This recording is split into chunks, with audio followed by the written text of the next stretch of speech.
Welcome to Atheists Talk. I'm your host tonight. My name is George Kane. Probably most of you know C.S. Lewis for his Chronicles of Narnia. But he's also the author of a book called Mere Christianity, which led to him being labeled as the apostle to skeptics. Mere Christianity sold over 100 million copies and is translated into 30 languages. Years ago, I used to spend a lot of time in online discussions, and I found that Christians there frequently brought up two people whom they considered to be the authorities on atheism. One was C.S. Lewis and the other was G.K. Chesterton. And they were always trying to explain to me what atheists think, not from asking me or discussions with any other atheists, but from having read it in either C.S. Lewis or G.K. Chesterton. So, do we need to know what's in Mere Christianity, and why?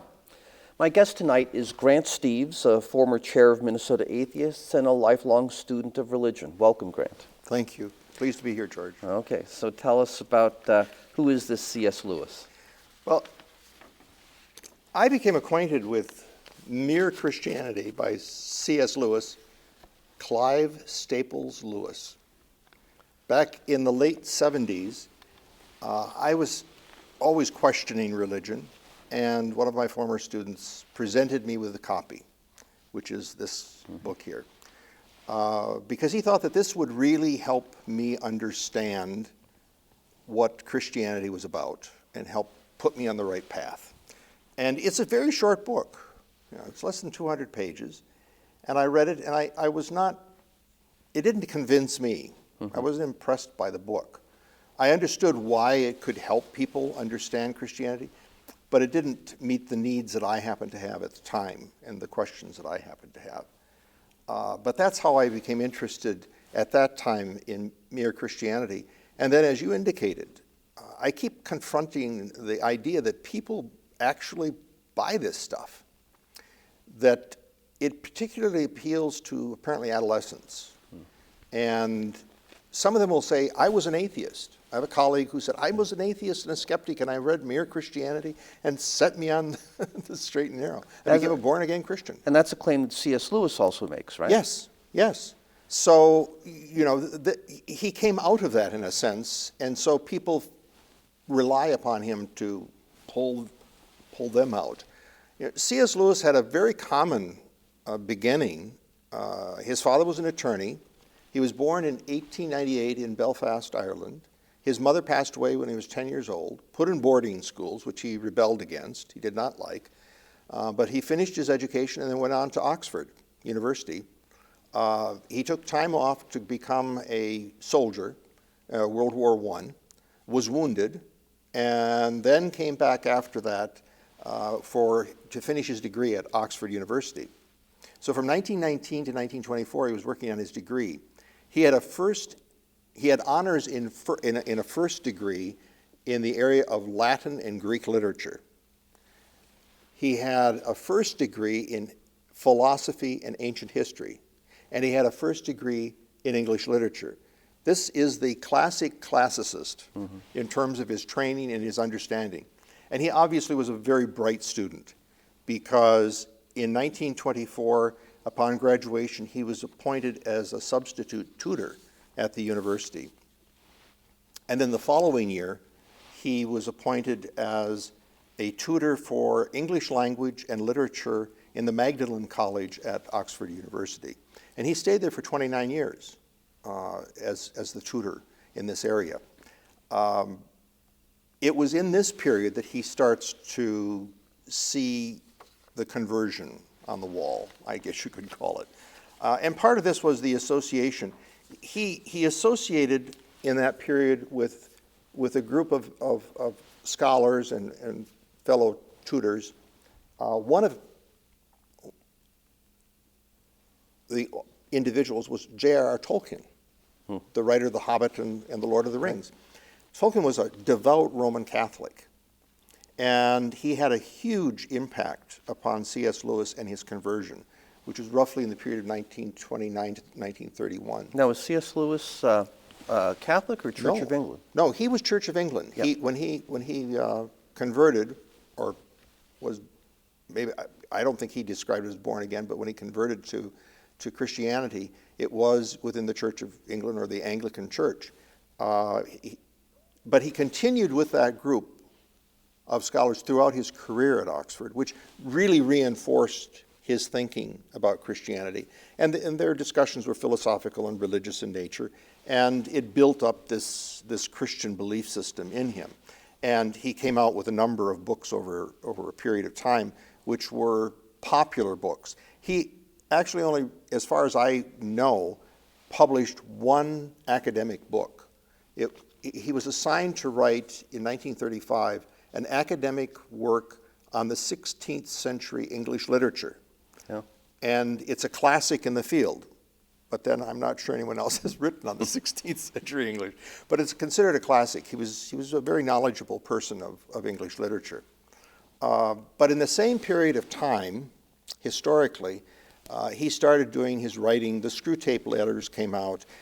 He had Problems of Pain, which is really on suffering, and then later The Abolition of Man, which had the moral development of people. All of these were coming out in one form or another. In 1942, he was asked to do a program, radio program, broadcast. And the first two broadcasts that Lewis produced for the radio ended up being the first two chapters of Mere Christianity. They were essentially a defense of what is Christianity, and how you should be Christian, in a sense, or what do you need to know.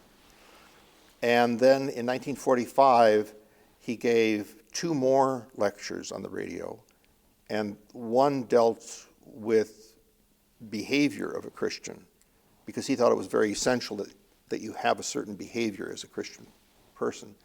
And the other dealt with the concept of the Trinity. The subject matter starts out, it talks about personality, but it's really dealing with the Trinity and the personality of Jesus in that sense. So that gives you some notion of the development of it. And then it was finally published in 1952. So it took a while for it to finally come out. And as you already indicated, 100 million copies of this book have been sold.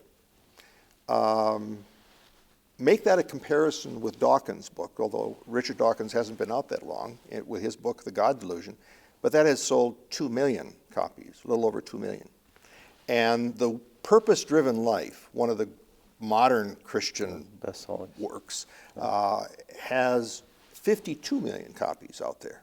So when you put it in perspective, this really has been a book of apologetics that a lot of people have read. And his approach wasn't scriptural. There's almost no scriptural basis for anything that's in Mere Christianity. It's all logic and reason and arguing about it. Okay, now I'm curious as to why he got this label, the apologist to skeptics? The apostle to the skeptics. The apostle to skeptics. Yes. That people would quote him to me, thinking that it was an argument that would be persuasive to an atheist, when I couldn't understand how any atheist would be persuaded of this, that he's simply making statements that would appeal to people who believed already. Right. And I think that's the point about Lewis that many people, it escapes them. The people that I've known that it influenced were essentially people who had had a strong Christian upbringing or some Christian upbringing, sort of got lost in their adolescence in skepticism, and they called themselves atheists, but they really hadn't studied atheism either. And then all of a sudden, somebody produced this book, and they read it, and that was it. And I do think that the way it is presented is very persuasive if you think of it in time frame. In 1952, this book could have been much more persuasive than it is today, because some of the things that he talks about literally have been examined rather closely and have lost their steam as good arguments, although they're still used. For example, the first chapter, which deals with natural or moral law, I remember listening to the debate at the University of Minnesota with D'Souza and I think it was Barker. And in that, he brought up the fact that we have this golden rule which is sort of universal. And Lewis said, is it an instinct or is it social convention? And I think in 1952 you could get away with that kind of a question. Evolution wasn't as well known, even in 1952, by the general public. And the evolution of psychology wasn't out there. The evolution or the whole area of neuroscience wasn't out there. And so it made sense up for maybe 40 years after. But now that chapter is losing its weight in terms of an argument. But his argument, which seemed to hold some weight, was if this is in fact instinct, that we have this desire to do right as opposed to doing wrong, but we still do wrong because it's in our own interest in some cases, he says then it's a driving force that Christianity speaks to a person who realizes that there is a moral law. There is a power behind the law, and he has broken the law and wants to put himself in good favor with that power. So this is that presuppositional thinking. Right. If you already are convinced that there's a God, Yep. then it makes sense that morality stems from instincts that God put into us. Right. But that argument can't be used to prove that there's a God, at least not to someone who doesn't already believe in God. And in the conversion experience, and I hearken back to the days of Billy Graham and his crusades where he would call people forward at the end to be saved and born again. They would plant people in the audience, is well known. And they would get up first, and then that would encourage these recalcitrant people to get up and come forward. And the experience was very common, that they would have this great emotional, euphoric experience of release because they were given, the burden of sin was taken away from them. And that's really what he's talking about here. The recognition that you're a sinner and that you needed to get right on the moral law. And that made the difference. But they already were there. It just took a little push to get them over the edge into the conversion process. So that was part one. Part two, which deals with really the person of Jesus Christ. But he starts out by saying, we have these choices. We can be an atheist, we can be an agnostic, we can be a pantheist, or we can be a monotheist. And if we're going to be a monotheist, then we have this, the choices are somewhat narrow as to being a monotheist. And he brings it down to Christianity. And he said, the belief has to be in the person of Jesus. Remember, mere Christianity isn't about, it's just the base, it's a base. Rather, it is the core. He's looking at the core of Christianity, and the core of Christianity is about the person of Jesus Christ. And this is where he is known for what is called the trilemma. And I've heard this in debates too, and it was in existence before C.S. Lewis, but he really laid it out there. He brought it up in his first book, which is 1940, and now he brings it up again in this book, and I'm going to read this particular passage because it outlines really his thinking. He says, I'm trying here to prevent anyone saying the really foolish thing that people often say about Jesus. I'm ready to accept Jesus as a great moral teacher, but I don't accept his claim to be God. That is the one thing we must not say. A man who was merely a man and said the sort of things Jesus said would not be a great moral teacher. He would be either a lunatic on the level with a man who says he's a poached egg, or else he would be the devil of hell. You must make your choice. Either this man was and is the Son of God, or else a madman or something worse. You can shut him up for being a fool, you can spit at him and kill him as a demon, or you can fall at his feet and call him Lord and God. But let us not come with any patronizing nonsense about his being a great human teacher. He has not left that open to us. he did not intend to. I think this is a devastating argument against him. Okay. Yes. We come back to that phrase, a man who was merely a man and said the sort of things Jesus said could not be a great moral teacher. The reason being, he would be a liar. If he said these things, he'd either be a liar or he'd be God, is what Lewis is saying. And when you look at what he was saying, in John chapter 5, verse 58, I think it is, or chapter 8, verse 58, is the famous quotation where Jesus refers to himself as the I am, which is hearkening back to Exodus, which God says, I am the I am.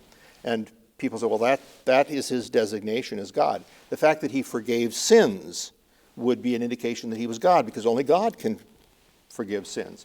He raised people from the dead. Only God can raise people from... All of these little hints that are put in especially the book of John. And from that we derive that he must be God.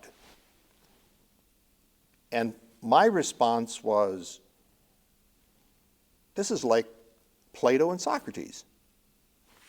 You have these four gospel writers. Most of them are relying upon the same text anyway. Yep. It's sort of repetition. And they're describing someone and his teachings, but that person never left anything behind, so we really don't know who he was or what he was. Socrates was the same way. We don't know if Socrates could have been the most brilliant philosopher in history, and certainly Plato would play him out that way, or he may have just been a bumbling old man. We don't know, because we only have the word of Plato, essentially. And in this case, we only have the word of John saying that he said, I am. We only have the words of Mark and Matthew and Luke, and we're not even sure that those are the people who were writing the books either. And the fact that we have that kind of criticism today of the Gospels in particular, that really expose the background of many of these things and the failure of some of them and the additions to the Scripture that we now know that has happened, undermines the credibility of that text. One of our mutual friends, Lee Salisbury, I think, said it best, to my mind, that there may well have been some itinerant first century rabbi named Jesus, or called Jesus by the Greeks. But if there was, we know nothing about him. No. And when you accept it, you have to accept it in terms of faith, because it's not, the empirical evidence isn't there. And if he was there, he was there. But it's not a great point to argue about, because there's nothing there to really present it. The third and the fourth books, the third one deals with the Christian behavior. There's not much argument. People should have good behavior, and it's understandable. And it's reasonable to say that a Christian should really achieve these things, because that's what they claim to be.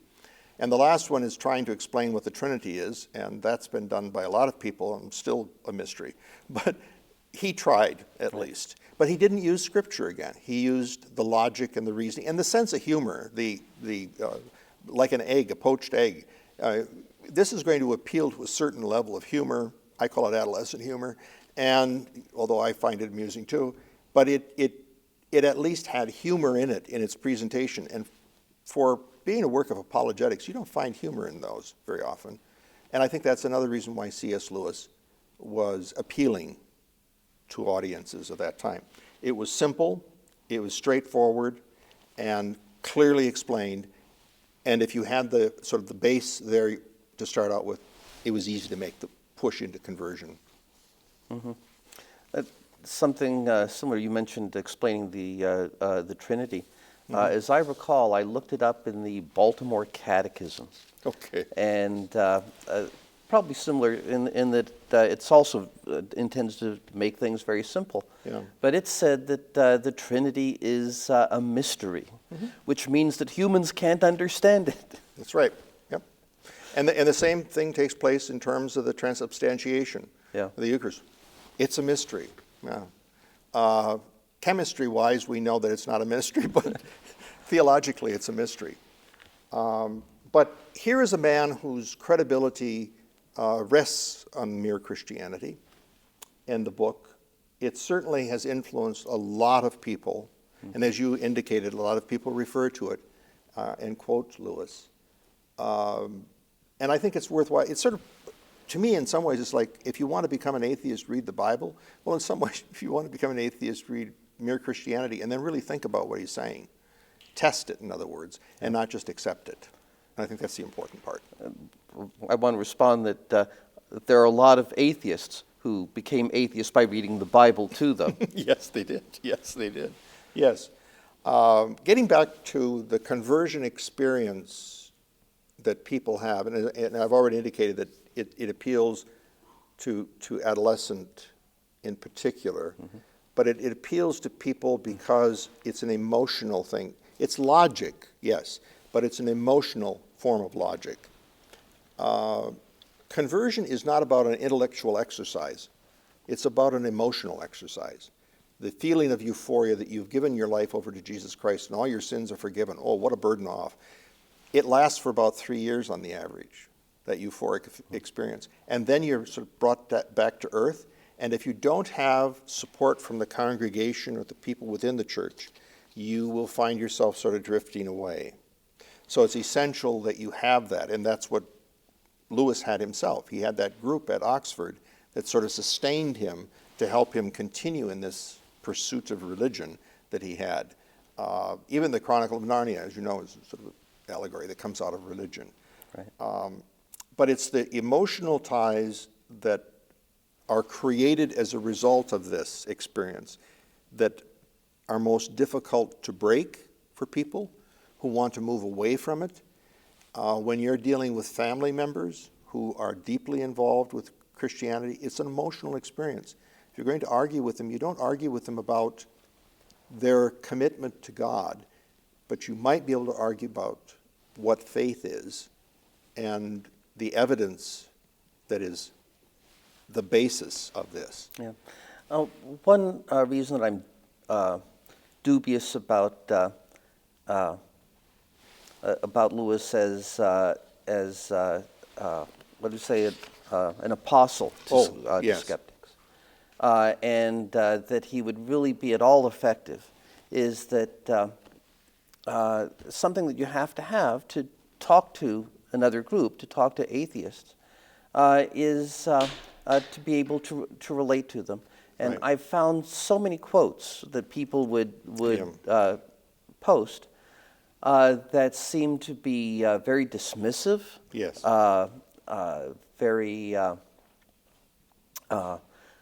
very much lording over atheists as if he were some superior intellect, that I think is going to be a real turnoff to any atheist he might be trying to reach. That's why I think, and you made this point earlier on too, about the nature of the skeptic that's being approached here. Yeah. Are they really skeptical? Are they really atheists? Or are they individuals who have sort of drifted away and have some doubts? And then it can appeal to them. But if you're a person who has had some real exposure to the arguments of skepticism and have looked at the religion in a skeptical way, I don't think you're going to drift back in that direction. Right, and even just as a matter of his presentation tactics. Yes. I think he's antagonizing the people that he's supposedly trying to... Because of the dismissiveness. Yeah. I think you're right. Yes. And the thing is that no matter how powerful his argument may be, it is now capable of being countered by people that are more experienced or understanding, that they have empirical evidence in some cases, as in the case of part one, or they've looked at the trilemma and they see the errors of it. And the first two chapters are the two that really make the conversion experience. The other two are sort of added on after you've had the conversion experience. And I think that it's a weaker argument today than it was in 1952. Okay, can you give some specifics of how the argument has advanced beyond Lewis in the half century? In the half century, I think, first of all, we know from neuroscience and the evolution of human psychology, we know a great deal more about altruism, how it has developed. We know that a lot of what we consider our moral behavior developed because of a social necessity to maintain the group, to make survival of the group. And we find it even within all the other animal species, really. A similar kind of moral development, if you want to call it that. The second is the criticism of the Bible in 1952 was just getting started. The hardcore examination, science applied to the text, so that you could look at it and say, the book of John, it doesn't have in the original manuscript anything about an adulterous woman. The book of Mark, the last part of it, is fictitious. It didn't belong there, although the whole book is probably fictitious. But at least we can identify that the oldest manuscripts did not have much of this in it. So we have criticism of the text itself, which undermines the strength of his arguments. And I think that's where this particular book fails in the long run. We have a couple of minutes left, Grant. Is there anything that you'd like to conclude to put the nail in C.S. Lewis's legacy? I don't know if I could put the nail in his legacy, but I would say that people who have doubt, which is to me what an atheist is about, is certainly what I'm about. I don't have certainty. I have a lot of doubt. And that it's healthy to look at and examine the issues that you are confronting in life with that, with the doubt. It's living with science and with reason, recognizing these are both human institutions and they're fallible, but there are more people that have been healed by science than any god of history. There are more people today that are alive because of science than because of prayer. And those are facts. Right. All right. Well, I want to thank you very much, Grant. It's been edifying for me. I really don't know much about C.S. Lewis other than having seen part of the movie of Chronicles of Narnia and having had these discussions online. It's been edifying. I want to thank our readers, not our readers, our viewers for watching us tonight, and hope that you'll contact us. If you send us your postal address, we'll send you one free copy of our newsletter, and there's always a lot of good information in this. If you send us your email, we'll put you on distribution for our weekly calendar of upcoming events. And if you're interested in us, we're interested in you.